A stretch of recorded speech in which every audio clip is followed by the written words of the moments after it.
It was at this point that I realised my microphone was switched off. So instead of my usual introduction and piece to camera, I'm going to do an introduction as a voiceover to some of the video clips of the hide and surrounding areas, and maybe some footage of a kestrel or two. Welcome back to another video, and for those with a keen eye, you may have noticed that I'm back at the one and only Yorkshire Photography Hides. At the end of the last video I did at Yorkshire Photography Hides, I did say that Mick had invited us back the next time that it snows. And as this was the first real snow of the year, I'm back to get those photographs of the kestrels in the snow. Sit back, grab a cup of coffee, get yourself warm, and enjoy a fantastic encounter with arguably the finest kestrels in the UK. Come along for the journey and see what I see. Did someone mention coffee?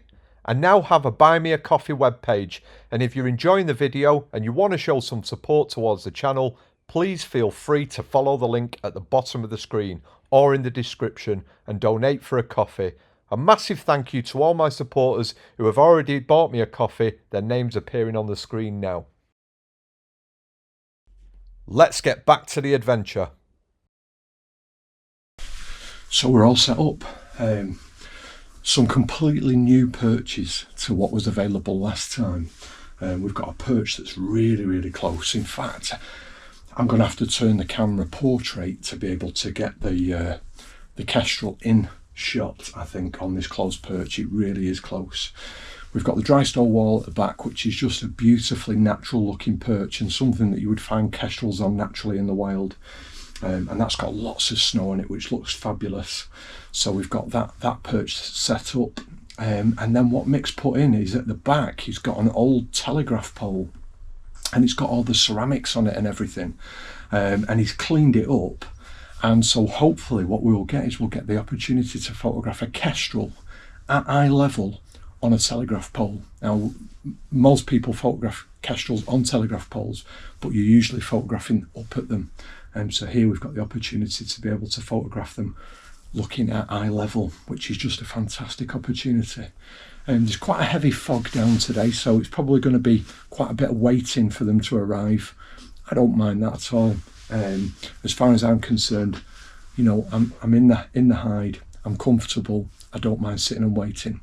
And we've also got a very good chance of the fox. I mentioned it before, there was loads of fox prints all around, but what he said is you're going to have to be really quick with the fox because it'll be in and out, so you've got to be on the ball with it.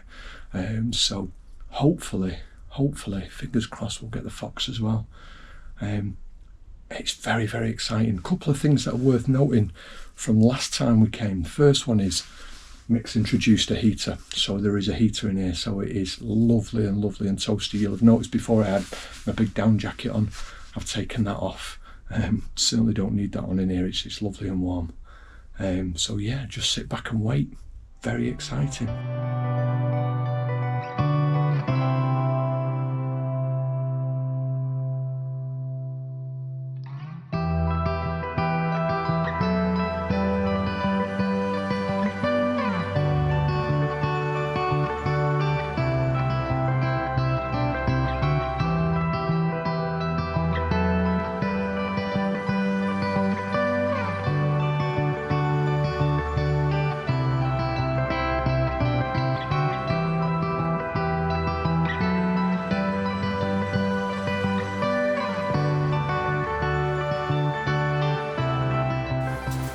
Yorkshire Photography Hides, absolutely spoiling me once again. Mick suggested that this morning, with the fog being down, we'd probably have to be a bit patient for the kestrels to come in. Within 20 minutes, the female arrived, and she landed on the telegraph post, which is obviously a new perch, something that I've not seen before and not got photographs for. So I've got some photographs of her. Then the male came in. Now the male came in onto the perch that last time we came was probably a bit too close, and they were a shine away from. He sat and fed on that for probably the best part of half an hour. It was that close. At 400mm, I had to turn my camera portrait to get some of the shots. And at times he was staring right down the barrel of the lens, which is just a sensational experience. Then he flew off the post onto the back post. And I thought, okay, fair enough, he's okay. And then the female did the same, and they stood side by side eating the mice. And then when they finished, they interacted. Now, last time we were here, they were preening next to each other, but they didn't interact. And there's been a shot that I've seen from this hide that I was really, really hopeful. Very, very slim chance of getting. But I got it. And it actually looks like they're kissing. He leant in, she leant forward, and their beaks touched. Oh, wow. That is the stuff of dreams. It really is. Absolutely sensational.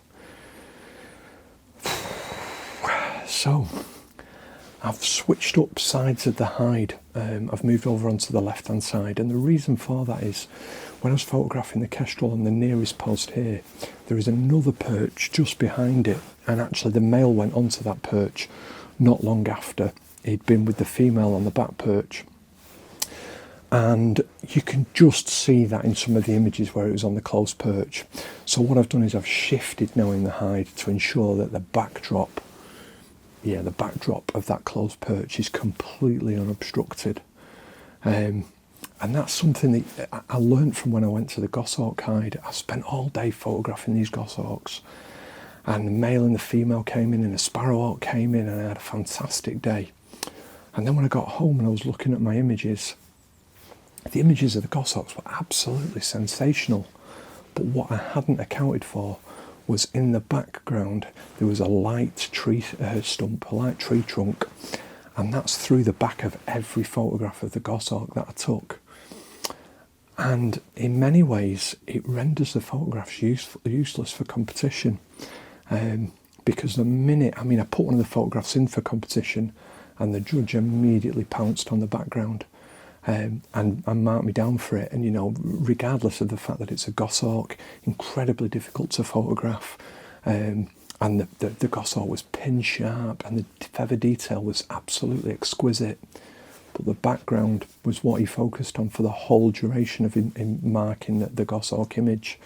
So since then I've been really kind of hypersensitive to backgrounds, and it is something that I think with experience you do think of. So I've moved probably a metre to my left, and it means that this background now for this right hand perch is completely unobstructed, and something that I really, really urge you to consider.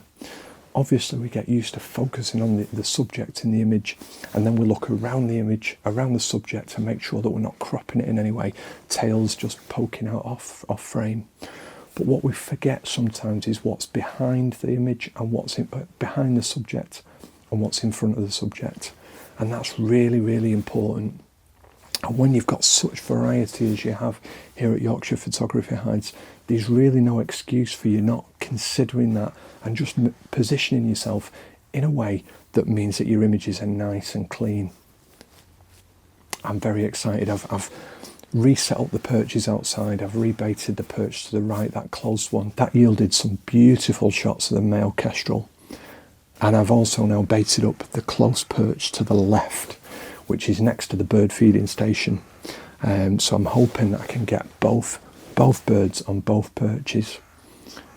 Of course, there's no guarantees. That might be the only visit that we get today, but I suspect it won't be.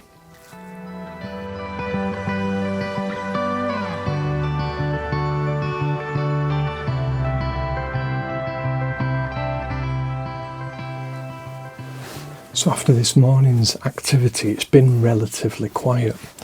Well, at least it has on the kestrel front. We've had a ringneck pheasant that's pretty much been around all day long. He keeps hopping off and on to the feeding tables where there's seed that has been put out for the garden birds. We've had a carrion crow that keeps coming in and nicking bits of the chicken that have been put out at the back of the setup that have been put out for the fox. And they keep coming in. They're very, very wary, and then they kind of steal a bit and then fly off with it and eat it somewhere else. And then we've just had lots and lots of the garden birds. So the goldfinches and blue tits and chaffinches and robin are constantly keeping you entertained on the feed station to the left of the hide. There's always something to photograph here. I would say the only thing that I'm battling with a little bit today, and it's nothing to do with the hide, it's the weather conditions. The fog has just got thicker and thicker and thicker. Initially when I got here this morning, you could just about make out the nest box at the back of the field. That's now completely vanished. So the fog's getting heavier and heavier.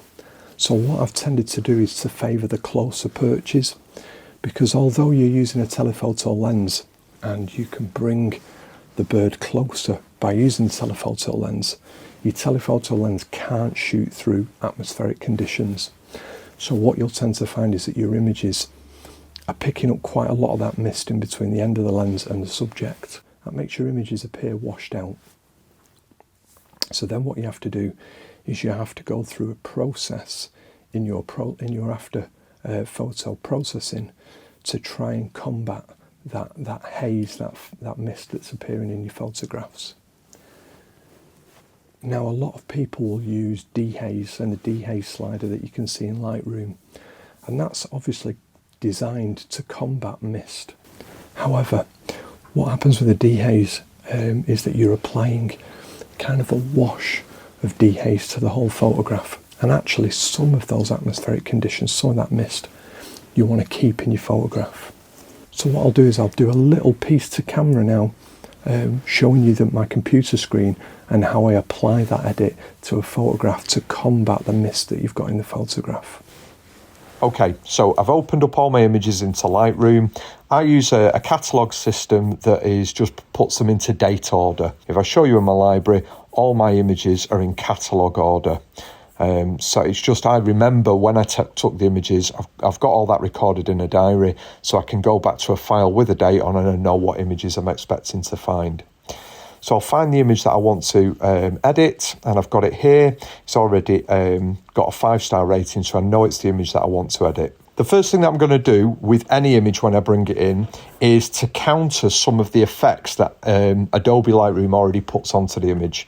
So whenever I bring images from a Nikon Z9, the first thing it does is apply some sharpening and some denoise, and I don't like that, so I'm going to take that off immediately, and I do that pretty much standard for all my images to start off with.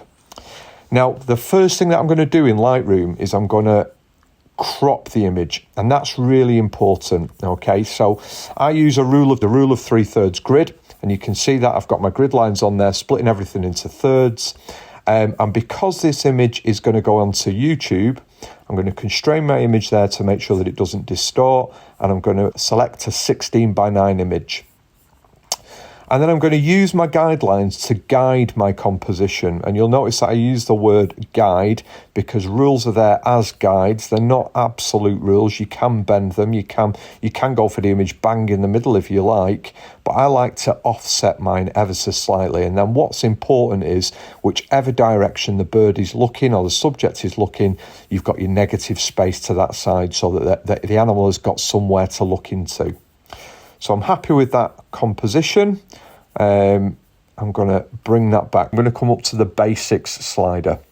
Okay, and this is where I'm going to be putting my edits on. Most of my edits are going to be in this basics slider. So I'm going to start off and I'm going to increase the exposure of this image. Now, at first, when I increase the exposure, you're probably thinking that's looking a little bit blown, a little bit overcooked. And I'm happy with that because I'm going to introduce some contrast and some of the other sliders that are going to bring that contrast and bring that brightness right down. If I don't increase the exposure at the start, it will underexpose the image by the end. So next I'm going to focus on the contrast. I'm going to increase that to about +7. Now I'm going to focus on my highlights. Now I'm going to bring these all the way down. Quite often what I'll do is I'll bring them down to 100, -100, and then I'll work back till I've got an area that I'm happy with. So I'm thinking 92, -92 will just do that. That brings down my highlights just right. Now, What's really important is when you're clicking on these areas, you'll notice in your histogram, and I always have the histogram open at the top, wherever you're focusing on, it will highlight on the histogram what we're focused on. So we're on the highlights. We're not on the pure whites, we're on the highlights, which is this section of my histogram. Okay, then I'm going to focus on the shadows. So my shadows, I'm going to boost my shadows ever so slightly to 40, plus 41. Quite happy with those. Okay, now I'm going to focus on my whites. So on this image, I'm going to increase my whites because I want to really make this quite punchy to about plus 40. And now my blacks, this is where I'm starting to really introduce that contrast back into the image. I'm going to bring that all the way down to about there. Now you can see now that the effects of that fog are starting to diminish and we're starting to see the bird. Now one of the things that you'll notice with that is that instantly the colours are beginning to look a little washed out. So that's where we come to the vibrance and the saturation sliders. Now you have to be careful with these. If you're heavy-handed with these, images very quickly look unnatural.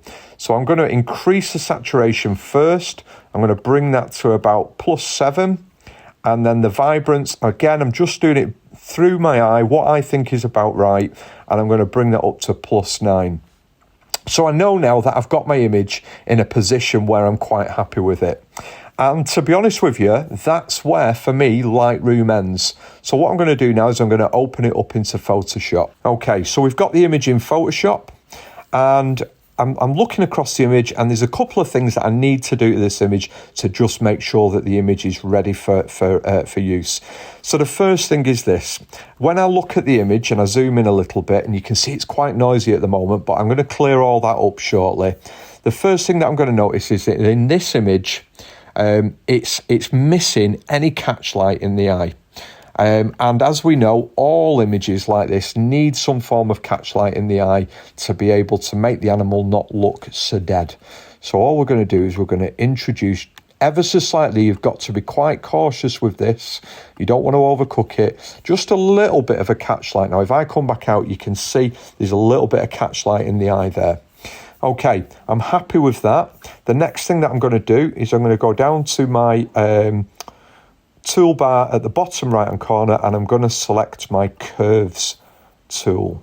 And so what I'm looking at here is adding more contrast into the image. So it's on the histogram again, and I'm going to bring up the highlights ever so slightly, and then I'm going to pull down those shadows, pull down those dark areas. And again, you can now see that that image is really starting to lift, and any element of the mist that was in the image has been removed. But of course, as I said, we don't want to remove all of that. So luckily, I've got a layer mask on here. So I'm going to go on my layer mask, and I'm going to select the subject. And I can see that I'm quite happy with that. Where the subject's been selected, I can do some touch up around those feathers there. Okay, and I'll apply that mask. Okay, so looking at the mask now, the mask is looking quite good. I'm just going to, on the mask, paint out some of those areas just to make sure that they look right. So around those feathers there, I'm going to just paint that out, and I'm just going to paint out those areas that were not quite right on the feathers. Okay, and the beauty of Photoshop is with the little eyes tool at the side here, you can turn your effect on and off, and you can see your before and after. And I'm quite happy. You can see before, mist is still relevant. Afterwards, mist has been removed. Okay, so when I'm happy with that, the final thing that I'm going to do is I'm going to come up to my filter toolbar, and I'm going to bring the image now into Topaz. I know it's a very noisy image, so I'm going to bring it into Topaz to remove that noise. Okay, now the way that I use Topaz is I'll have all my different methods of noise removal open to me in a panel, and that allows me to see them in a comparison view side by side. So straight away I can see the standard noise removal isn't appropriate. Clear is looking really good without losing too much definition. The problem with anything like Topaz is the minute you start applying it into a very noisy image, that the bird's feather detail will diminish. So I can see I've still got feather detail there. The low light, the feather detail is almost completely gone. And in the severe noise, there's no feather detail at all. So for me, the clear is the compromise that I'm looking for. So I'm going to apply that now onto my image. So I've got my image back into Lightroom and I'm really, really happy with the outcome of that. So it's just a case now of saving the image and then popping it up on screen. So hopefully that's explained and shown how I eliminate mist in photographs. The other aspect that you can consider is to just accept that your images are going to appear in a certain way, and as I said previously, opt for a mono with your image. And as you've got a white background and we've got snow on the ground, so we've got lots of white foreground, you can use that to your advantage to create that mono in a high key image. So you're just looking for pure blacks, pure whites, and really isolating your subject through that process. And I think that sometimes that's a better process to be able to do than to try and reintroduce colour in an image that's already lost most of it.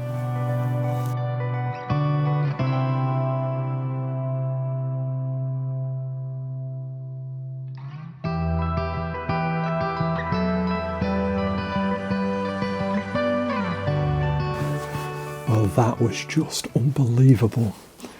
The male kestrel came in. He landed on the perch at the back.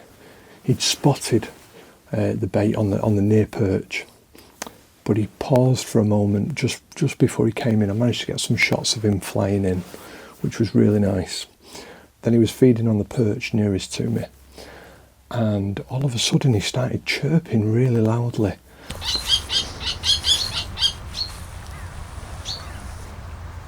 And I thought, oh, the female must be coming in. But then I looked and he was looking ferociously down at the floor as he was chirping away.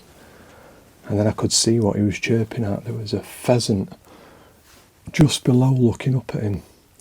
Well, he didn't like the pheasant one bit, so eventually he managed to pull the mouse off the perch and he took it to the telegraph pole at the back. And he landed on the telegraph pole, and then he started chirping again loudly, and I thought, what on earth's going on here? And then the pheasant flew up onto the perch opposite him, and I've got some video of him really telling this pheasant off as it was opposite him on the telegraph pole, which I'll pop up on the screen now for you to see.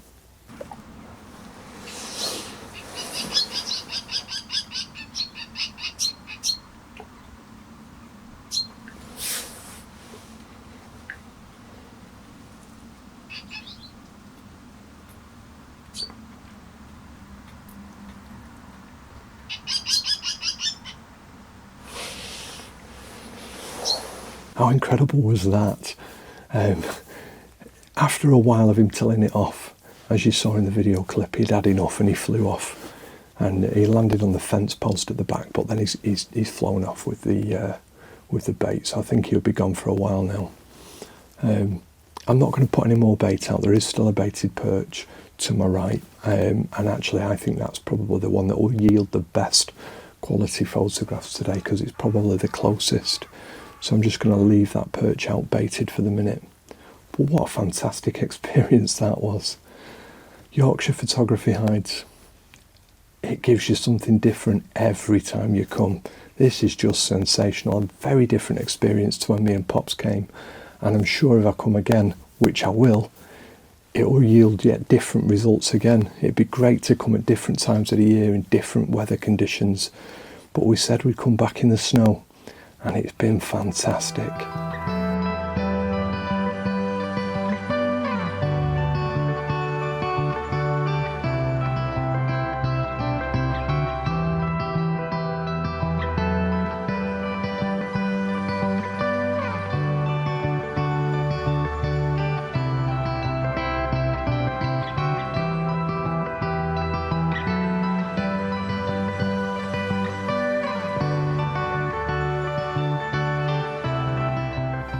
So we've got a jay that's come down to the post, and he's feeding quite happily on the post. The problem we've got is the pheasant keeps chasing it off. Now, I love jays. I think they're an absolutely fabulous corvid, beautiful colours. They're really quite a secretive bird, quite a shy bird, and this is landing really close, so it's lovely to get some photographs of it. But that pesky pheasant He's not for giving up in anything. Any bird that lands on any of the... There he goes. Any bird that lands on any of the posts around here, he's chasing away straight away. He's an absolute menace.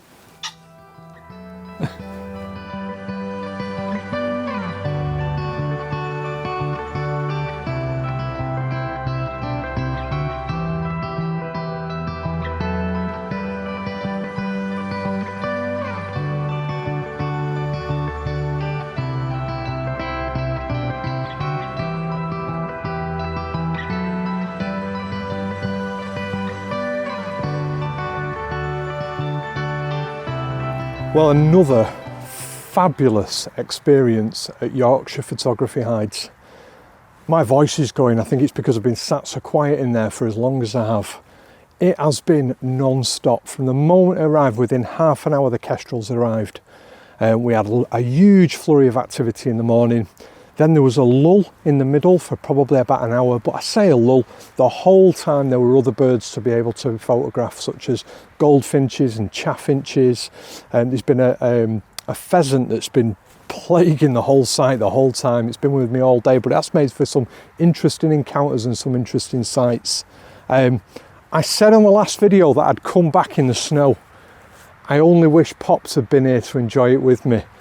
He's been away up in Scotland photographing pine mountains with Keith Thorburn, and I'm sure he's had just an absolutely tremendous experience up there.